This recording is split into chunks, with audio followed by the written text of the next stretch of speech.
with this elective of central banking. Okay, half an hour session roughly. Okay, firstly understand before going into the prudential policy framework, understand what is this Basel 3 weightage concept. The concept is like this. Suppose if you are having some cash, okay, that cash will carry zero risk. Why? Because it's a cash. Suppose if I am having 100 rupees, it is 100 rupees, isn't it? Nobody can question me. So every time you are having the cash, you will always have a zero risk over here. If you are giving a corporate loan, then the risk percentage will be 100% over here. Generally remember, corporate loans are never given on basis of some collateral. Means for A-graded companies, we give it on the basis of their ratings in the stock market. And if you are having some riskier assets, means some bonds or some basically equities, then these riskier assets will have the risk percentage greater than 100%. Okay. So the basic rationale for exercising fairly close regulation and supervision of banking institutions all over the world is premised on the fact that banks are special for several reasons. Special why? Because they enjoy 2-3 things. Number one, why are they special? Number one, they get various framework as such is always getting some special treatment from the government also. Number one. Number two, these banks accept uncollateralized public deposits and are a part of payment and settlement system. Means whenever you take an FD, do you give anything as a security to that customer? Nothing. Only that FD receipt, right? So we accept uncollateralized public deposits and are a part of payment and settlement system. So the entire payment and settlement system of a country mainly runs on banks. Okay. Enjoy the safety net of the deposit insurance funded by the public money. Safety net means that DICGC, right? We have DICGC over here. So this DICGC is mainly, this is the main part about DICGC is the safety net. Means here this insurance is applicable only to banks. It is not applicable to anyone else. Okay. So that's why this is called as a safety net and are an important channel of monetary policy transmission. Means what? Whatever RBI does, okay, whatever RBI does, this policy is transmitted to the common public through what? That policy is transmitted to the common public through basically this thing only, through the banking channel only. Okay. Before going ahead, download Adda 24/7 app on your mobile. In this app, you will be getting free 2 things basically. All the video lectures you will be getting, okay, on YouTube series. That is all. These things are possible over here, and importantly, you will be getting premium study material plus live classes, ebooks, tests, everything you will be getting. Okay. So, as the functions of RBI evolved over the years, the focus of it as the regulator and supervisor of a banking system shifted gradually from micro regulation to macro prudential regulation. See this. Earlier, RBI was focusing on micro regulation. Means what? All the FD rates were given by RBI, the loan rates were given by RBI. Now it is not giving any rates. It has told the banks that you do yourself whatever you want. Okay, depending on only 2 things the RBI focuses on. 2-3 things. One is the common customer should not be affected and the rate should not be too high or too low. Okay, so that is the only criteria. The journey through a major landmarks in evolution of RBI's role vis-a-vis commercial banks provide interesting insights. So allow me to briefly dwell on the salient points. Okay. On the supervisory side, RBI has traversed vast territory in progressively refining our supervisory focus to ensure safe and sound banking system comparable with the best in the world. So safe and sound. Here our banking system is very safe in India. Why?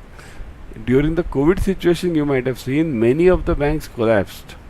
Throughout the world, there was huge inflation later, but in India, it was totally controlled. Why? Because of RBI. RBI has continually graduated from the system of on-site annual appraisal of the banks by RBI, followed in 1970s, to the system of annual financial review during 1980s.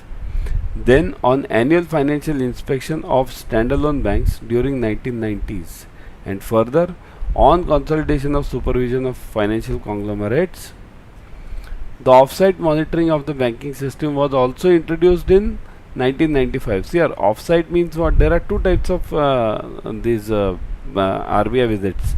One is on-site. On-site means RBI visits to the concerned banks on regular basis. Big banks, huh? It does an on-site visit. The auditors go there and check all the documents. And there is also off-site visit, because why? Because of the technology, now you need not go to the to those branches and to those everywhere, means all those offices, right? You can directly get the documents over there. So this is called as off-site monitoring of the banking system. Was also introduced in 1995 as a part of supervisor strategy of ongoing supervision of the bank, so as to complement the periodical full scope of on-site examination. Means every time it's not possible to do on-site bank examination, isn't it? How is it possible? Every bank, if the RBI goes and tries, and every 6 months if it tries, then what will happen? It won't be able to function as such, isn't it? So it does off-site verification also. The supervisor rating models, that is CAMELS and CACs, based on the crucial prudential parameters, were also developed by RBI. So CAMELS and CACs. What is CAMELS? Capital adequacy, asset quality, management, earnings, liquidity and sensitivity. That is CAMELS. And what is CACs? Capital adequacy, asset quality, compliance and systems. Okay. So these are the two important parameters on which RBI does all the verifications of the banks. One is CAMELS and second is CACs. Okay. Again I will repeat on this. CAMELS means capital adequacy, asset quality, management, earnings, liquidity and sensitivity. And similarly CACs, first two C and A are same, then compliance and systems. Okay. Before going ahead, subscribe to Officers Adda 24/7 YouTube channel. In this channel you will be getting the latest updates on JIB and CIB, number one, and number two, you will be getting all the all the free YouTube series on various subjects of JIB and CIB. Okay. So definitely do the first thing, that is subscribe to the Officers Adda 24/7 YouTube channel. Okay. These assets are adjusted based on the risk, with riskier assets requiring higher weighting, right? Riskier assets, high weighting. Just now what did I show you?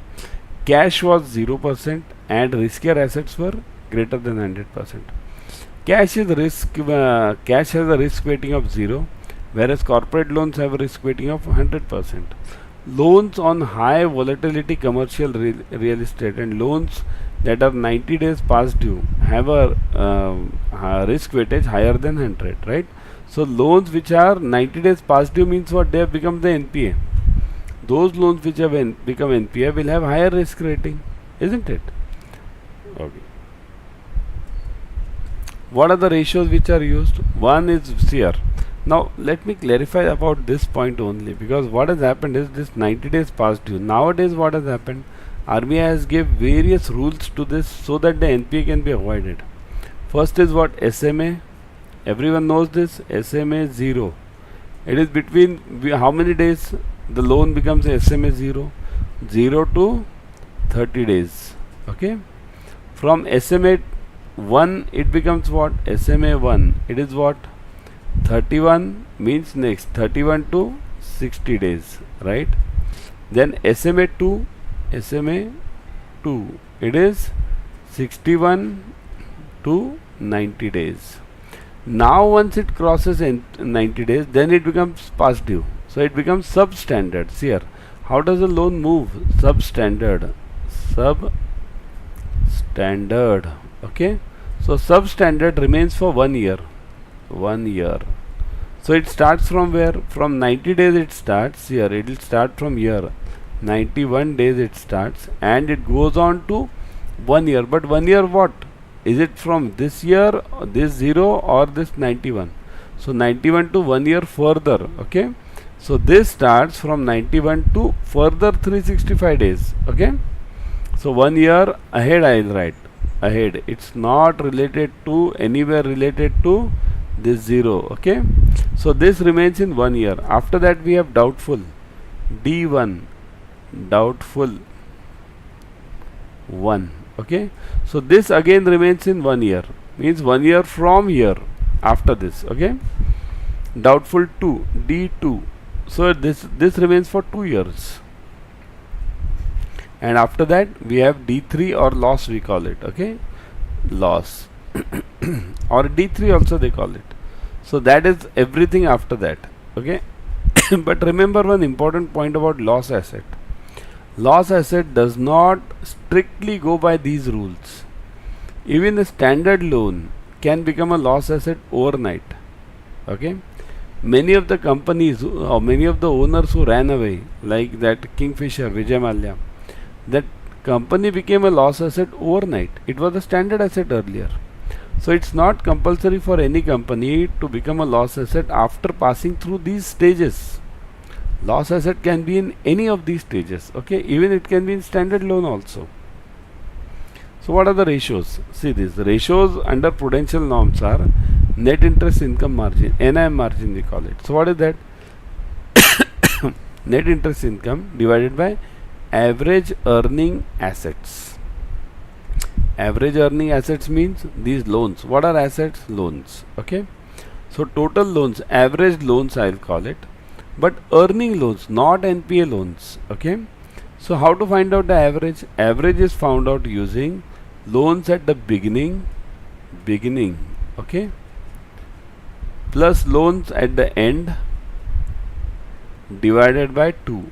This is the way we find out average. Okay, this is plus. Okay, plus at the end upon 2. This is how we find out the average. But in both of these we do not take NPAs. Okay, and net interest income we understand. Net interest income means what is my NIM? Means difference between the interest on the assets minus the interest on the loans, right?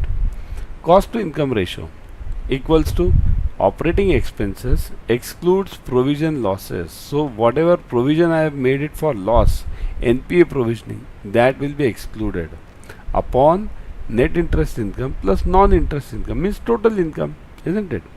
So cost to income ratio will be what? Operating expenses. What are my operating expenses? My salaries, my electricity bills, my depreciation. Depreciation is also added in this. Depreciation. Then if any amortization is there, that will be added. Your stationery expenses, everything which are on the regular basis, which go out from your pocket. Okay. Return on assets, net interest income upon asset growth rate. Okay, means net interest income means again the same NII which we have on the top. Okay, so net interest income upon asset growth rate. And what is ROE? Return on equity. Again net interest income upon shareholders equity growth rate. Now shareholders equity growth rate means whatever that shareholders value is. Suppose if I buy this Reliance share for some 100 rupees, so and it grows to 110, so that my growth rate is what? 110 minus 100, that is 10 upon 100. 10% is my growth rate. Okay, so these are the criteria given here. My net interest income margin should be greater than 4.5%. My cost to income ratio should be less than or equal to 70%. Return on asset should be greater than or equal to 1%. Return on equity should be greater than or equal to 15%.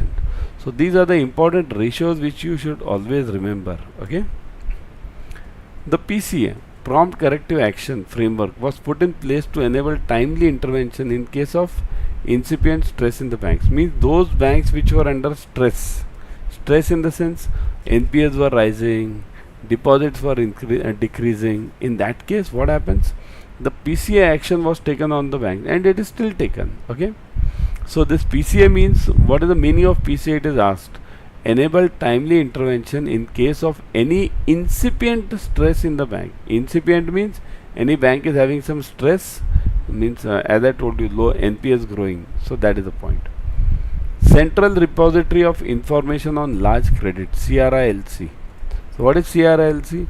Bank shall report credit information including classification of an account as special mention account on all borrowers having aggregate exposure of 5 crores and above with them to CRILC, Central Repository of Information on Large Credits, maintained by RBI. So basically what does it mean? Any loan beyond 5 crores should be reported to CRILC. That's the simple meaning. Okay. Branch authorization policy. As against the earlier system where banks approached RBI piecemeal basis. Means I want a new branch, sir, I'll go to RBI, sir, kindly approve my new branch. Another one branch, sir, please approve. So that was piecemeal basis. Now that is gone. Throughout a year for the branch authorization, the revised system provides for holistic and streamlined approach for the purpose by granting a bank annual aggregated authorization in consultation and interaction with each applicant bank. So annual aggregated authorization is given to the banks. Means what? Here RBI tells the bank, okay, you open 20 branches this year. Okay. Now where you have to open, that you have to see. Only see to it, some of them are in these rural, whatever percentage they want, remaining are in this, whatever cities you want. Okay. So that was it about central banking prudential norms. This batch we are going on ABM, BFM, ABFM, BRBL. 80% off is going on. Double validity on Mahapacks. Use the code Y432. Never forget the code. Okay. Now let's go to Adda 24/7. I'll show you how to use this code. Okay. Okay. Let's go to Adda 24/7. Hold on.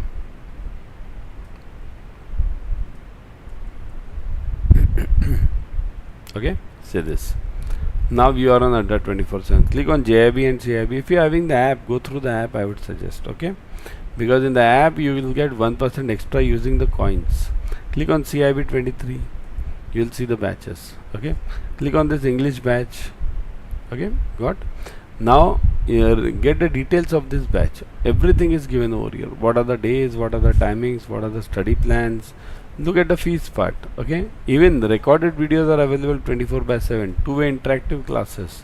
So if you miss out on any class, you will get the recorded videos. Two-way interactive means if you want to ask any question, you can ask it there and then itself. Okay. Now look at the fees part. 5279. Click on more offers. Put the code Y432. Y432. Click on apply. Look at this. 80% off you are getting. Means 23,999 reduces to 4,799. In fact, if you want a central banking elective also, go for the Mahapacks. In Mahapack you are getting all the 4 compulsory subjects plus electives plus 15 plus batches for the compulsory subjects. Look at this. I'll show you. Click on CIB, come Mahapack. Okay. Clicked. You'll see the details. See this. 15 plus batches for all the compulsory subjects. ABM, BFM, ABFM, BRBL. Okay. All of them.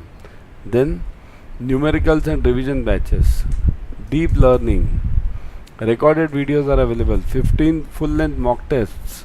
Ebooks are available. You read it, you have it. Even the electives recorded videos are available over here. Okay. In Mahapack. So that's why I would suggest go for the Mahapack. Okay.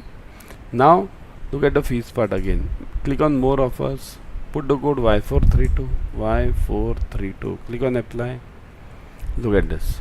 34,999 reduces to 6,999.80. 80% off you are getting. Such a huge discount you are getting, man. And the validity is 6 plus 6 months, 12 months. So it is less than the, if you divide this by number of months, it is less than the tea expenses per day, right? And if you divide it by number of batches, it is much lesser. So that's why I would suggest go for the Mahapack, because you will get the elective also over here. Okay, I'll be back on next Thursday with another central banking topic in the elective. Okay, till then keep studying and importantly join the batches, because exams are nearing and offers are going on right now. They won't be there every time.